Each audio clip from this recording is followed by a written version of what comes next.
The top stories: Prime Minister Abiy urges newly appointed ministers to battle corruption and begging.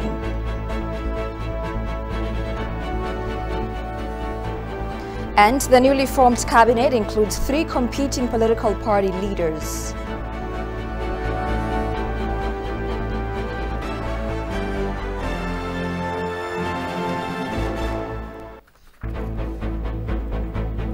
Hello and many thanks for joining us. You're watching Addis News Hour. With the news, I'm Tabitha John. Do stay with us. Prime Minister Abiy Ahmed urged the newly appointed ministers to fight corruption and appealing to aid. The parliament approved appointments of 22 ministerial-level cabinet members at the first special session of the 6th parliament. Goshu Melliso has the details. The House of People's Representatives on Wednesday approved a new cabinet proposed by Prime Minister Abiy Ahmed for 5-year term. Addressing members of the parliament, Abiy Ahmed urged newly appointed ministers to fight corruption and appealing aid. የሚቀጥለው መንግስት የካቢኔ አባላት የሆናችሁ ሚኒስትሮች ዋና ተልዕኳችሁ አርጋችሁ ብትወስዱ ብዬ ማነሳው I would like to urge cabinet members of ministers to focus on eradicating corruption and begging for aid in your 5-year term. With deep-rooted corruption and aid dependency, Ethiopia cannot ensure its development and move forward. I kindly ask you, all cabinet members, to plan self-sufficient strategy and avoid aid dependency. You appointed ministers, you must work hard to wipe out the addiction of thefts and begging. Abiy also reiterated that competing political parties and ruling members of the government work closely with open-minded approach to achieve the national goal. ተፎካካሪ ፓርቲ አመራሮች ወደ ካቢኔ አባል እያስገባናችሁ ስለሆነ በተከበረው ምክር ቤት ፊት ላሳስባችሁ የምፈልገው ነገር Competing political parties who are included in the new cabinet need to work hand in hand to achieve the national goal. Leading and opposing the institution are completely different ideas. Criticizing the institution from outside is very easy unless you are involved in it. When you join the institution, there are various challenges. Leading the institution is not welcoming and not as easy as a pancake. You competing political parties, you have double responsibility and work with the government to be effective. It is difficult to form coalition governments in Ethiopia, so that you have to exercise to entertain diversity of thought. I kindly urge you to demonstrate as we can work together to the generation to come.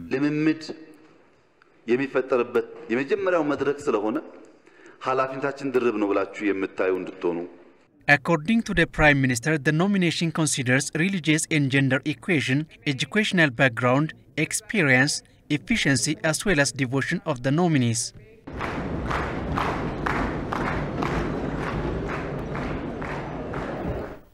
Ethiopians have got their ministerial cabinet comprised of 22 ministers today. Reading brief portfolios of the appointees, Prime Minister Abiy has unveiled his ministers to the parliamentarians. More on this as scholar Demeka Hachiso speaks to us over the phone. Welcome, Dr. Demeka. It's so good to have you. Thank you. So how did you find the appointment of the ministers? Do you like the choice? I mean, we have seen a couple of new faces, for example, from contesting political parties. Do you like the choice? Yeah, of course, you know, in the Ethiopian history, for the very first time, a kind of new coalition government was formed. In other countries so far, the experience is quite different because to form a coalition government, opposition political parties have to win at least some election and then they have to enter to political bargaining process. But the Prosperity Party for the very first time to encourage national unity and basically to strengthen the nation building process for those political parties who didn't even win a single seat in the parliament.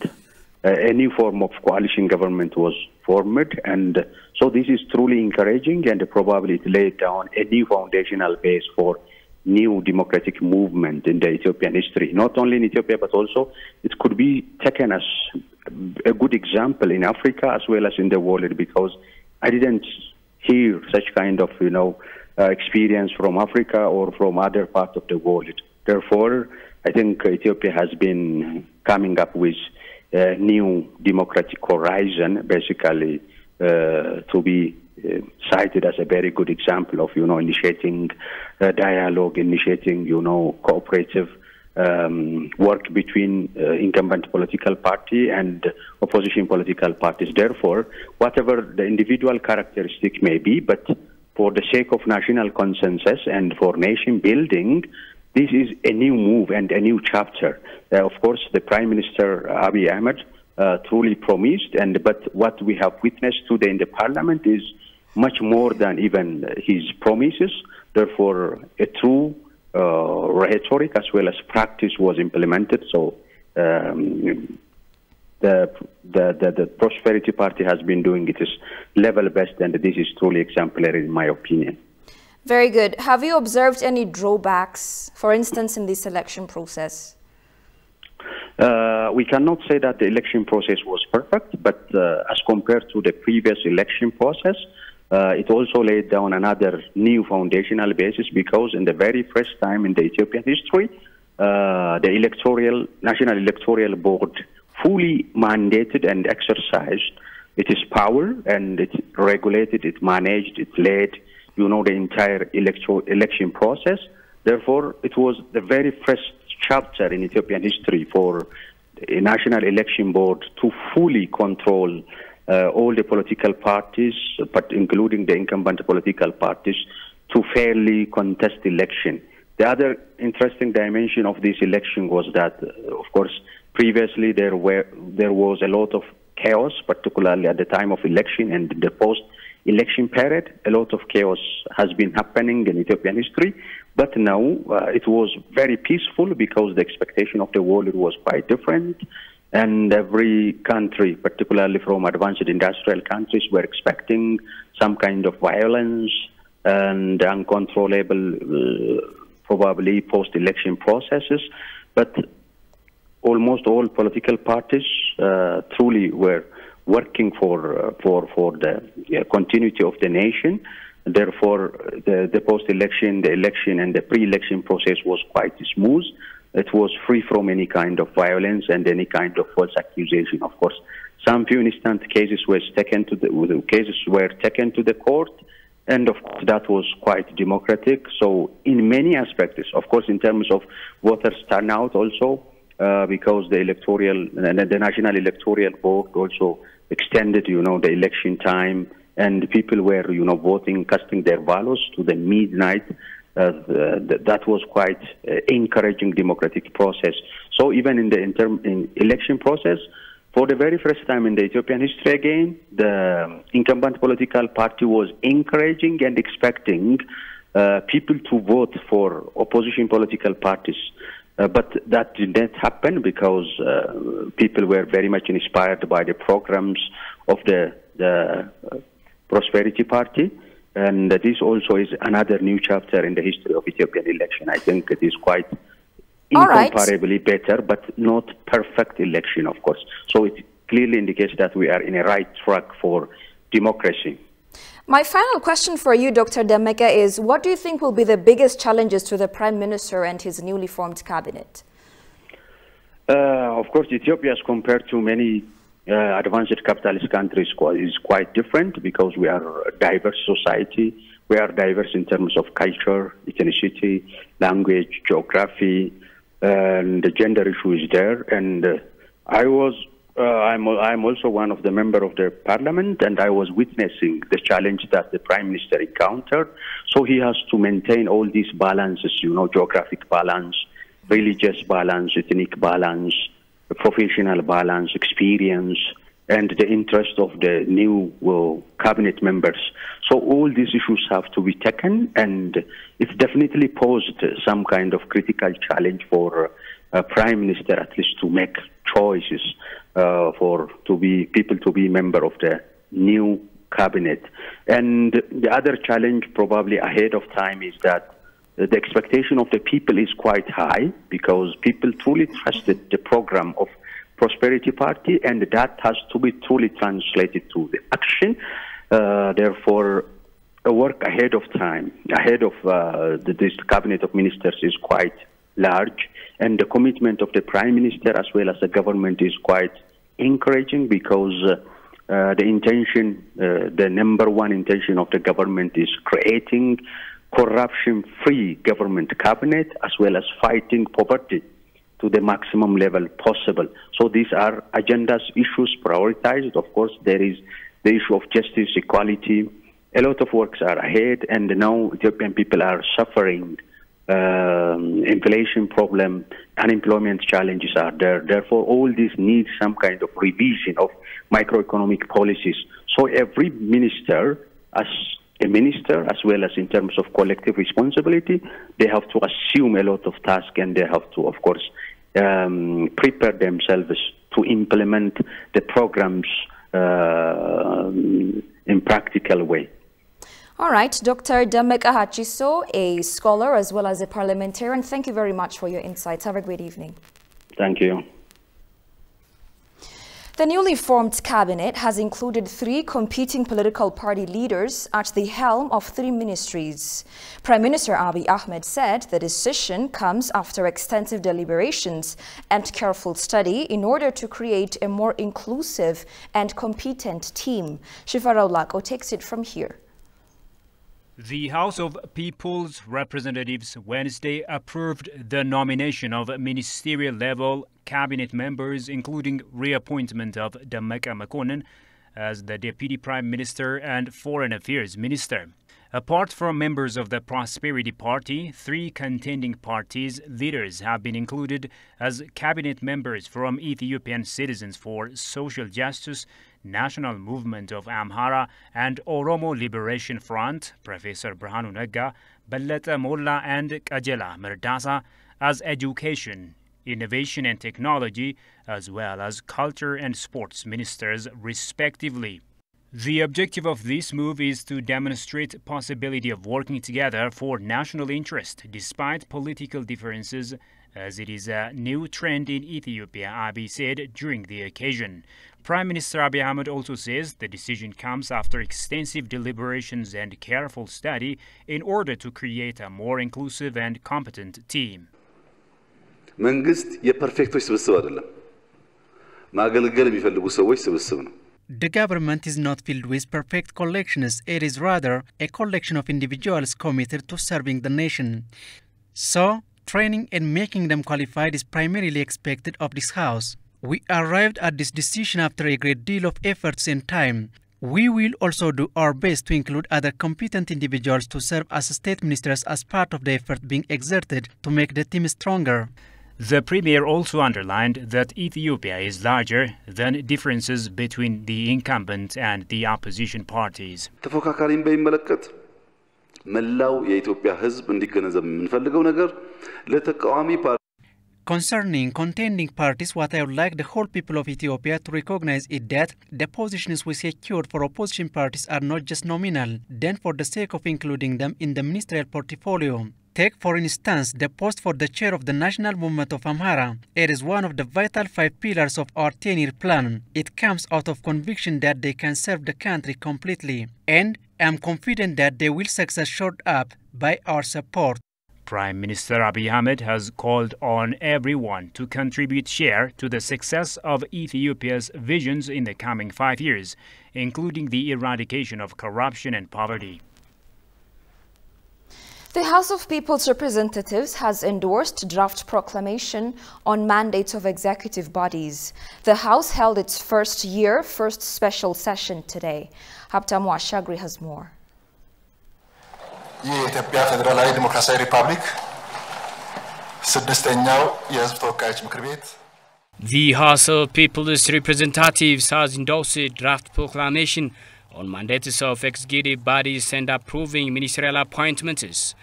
Members of the parliament raised various questions and suggestions on the draft proclamation. የኢትዮጵያ ብሮድካስት ኮርፖሬሽን የኢትዮጵያ ዜና አገልግሎትና የኢትዮጵያን ፕሬስ ድርጅት There are unclear concerns about this proclamation, questioning democratic institutions' accountabilities. The previous proclamation indicated media organizations like EBC, Ethiopian News Agency, and Ethiopian Press Agency were governed by the House of People's Representatives. But this draft proclamation does not clearly state whom these institutions belong to. It does not also show whether it supports the previous proclamation or not. Can we have clarification on that? አንዱ ከተቀመጠው የተጠያቂነት የማስፈን This proclamation states ensuring accountability is a key factor. However, it doesn't demonstrate clear picture on how to ensuring it practically. The proclamation also puts direction how to operate it.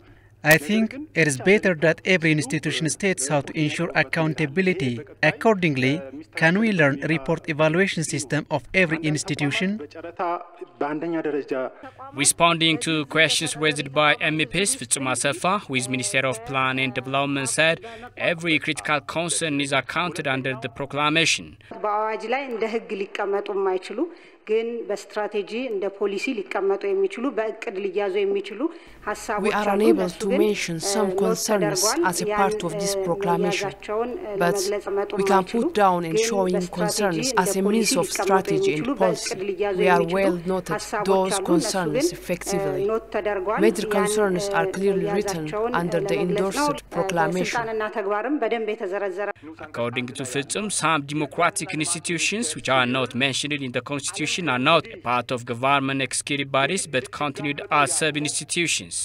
በህገ መንግስት የተጠቀሱ ተቋማት ወይም ሪኳየር የተደረጉ ተቋማት በአጠቃላይ Some democratic institutions mentioned by the Constitution are accountable to the House of People Representatives.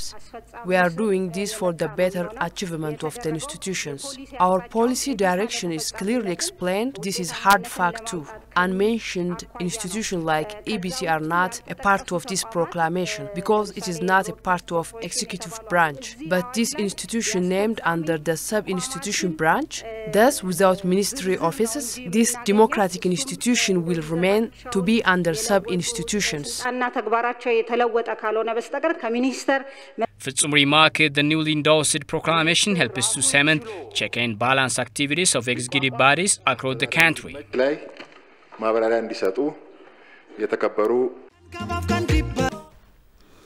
Welcome back. According to a leaked UN internal communication from last Saturday, its humanitarian staff in Shire, Tigray, know of or at least have heard reports of human rights abuses within the areas they serve in Tigray and seem to be indifferent to responding and acting on them. What's being told to a group of UN workers and cluster partners is starkly different at times to how the OCHA is publicly reporting the situation. Unconfirmed reports indicate that mandatory recruitment have been ongoing in the past few days, coinciding with the increasing tensions and challenges in and around TPLF-controlled areas in the state of Amhara.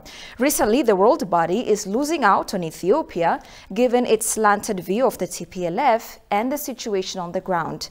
Kasahun Chani takes an in-depth look at the situation in the following reportage.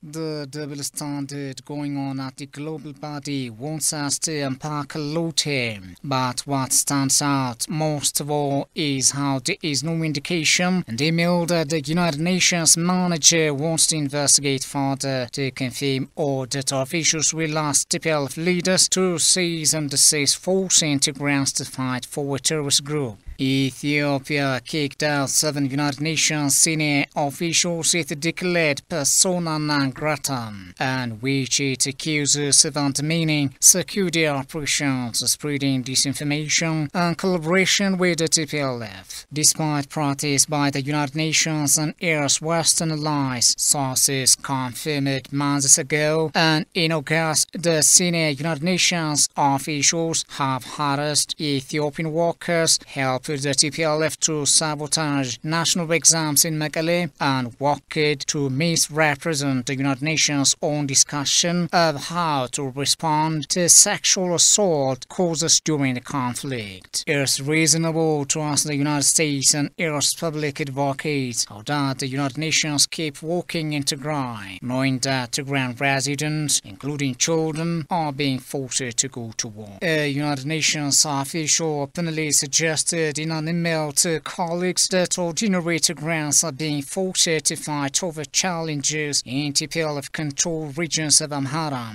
a whole of euphemistic way of saying the locals are fighting back and giving us a window on how desperate TPLF forces are needing to drag their own people to the battle lines. And what action is the United Nations taking to persuade TPLF soldiers and their officers to stop doing this dangerous practice? None is given. All partners please refrain from attending and taking pictures or videos of any recruitment-related events. This is quite revealing. Why must partners and United Nations staff even need to be told to stay clear and not capture any photo or video evidence of recruitment-related events? Why would they attend and be fraternizing with new recruits at all? Instructing staff not to take any photos or videos of recruiting events is a damage control effort that speaks more to protecting the TPLF's image than the physical safety of the United Nations workers. The United Nations officials talked of some people being arrested in Tigray for allegedly spying for the Ethiopian forces and that their phones were confiscated. But would the United Nations like to weigh in on what happened to these arrested individuals? Did staff bother to find out their names and how and where they are being detained? How about if they are still alive? Given that during the Meles Zenawi era of TPLF rule, torture conducted right in downtown buildings in Addis was commonplace. What are United Nations staff doing to further investigate and ensure that these arrested individuals are having their rights protected? The Ethiopian Disaster Risk Management Commission admits some United Nations officials approved aid items to Tigray, but the aid items were denied at checkpoints. Who then would deny them? Well, the Federal Army is no longer in control of the region after it left during the unilateral ceasefire, and it certainly wasn't around at the time this email was written, October 2. So the only force that could prevent transited the TPLF. Moreover, in keeping with the flood of photo or video evidence on social media, the email gives us a clear confirmation that the United Nations fleet vehicles are being misused by the TPLF, contrary to United Nations Aid Chief Martin Griffiths trying to blame the more than 400 disappearing trucks on the Ethiopian government. Some renowned political and business personalities have called on the new government to swiftly prioritize ensuring peace and stability in Ethiopia. They also urged the incumbent to encourage the private sector and address key economic challenges. Demis Mekria reports. Abiy Ahmed Ali, በዛሬው ዕለት በሕዝብ ተወካዮች ምክር ቤት Prime Minister Abiy Ahmed was sworn in to lead Ethiopia for the coming 5 years after Prosperity Party won landslide election victory in June. Prime Minister Abiy forms his new government amid several challenges Ethiopia is grappling with, including the crisis in the northern part of Ethiopia. Some renowned personalities approached by TV say the new government will have to deal with a number of urgent assignments, mostly ensuring peace and stability as key priorities. Definitely the priority should be peace, because we all know what is going on in the northern part of our country. And what we need is, and what we need dearly is peace. Because if we cannot sustain peace, then we cannot think of development or prosperity. So the first priority should be peace. So we have to prioritize peace, and that is the only way we can adjust our ways and we can achieve what we need to achieve as well. So I do agree that peace is at the top list of our priority. Many Ethiopians are optimistic that Abiy's new government will substantially change the country's way forward for the better. Those who gave comment to ETV English have shared the optimism, expressing their conviction that the new government will address some of the pressing economic problems of the nation. You know, job creation is a very important tool for growing Ethiopia. It is a good time and opportunity to encourage the private sector, to encourage private businesses, to increase the performance of ease of doing business, which the Ethiopian government has already embarked on various reforms to carry these endeavors out. And with this government, I'm sure these endeavors will be further expedited, and I'm sure that they will be successful in creating a job for every Ethiopian in the coming years. Our government must be focused especially on a young generation. Young generation, they have more creativity, and they have a power and they have energy to do everything, to change this country.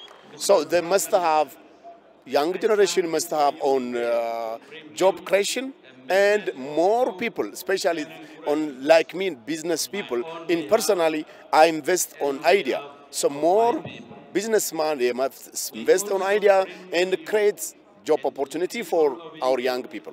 Accepting the appointment as a prime minister, Abiy has pledged to address key priorities.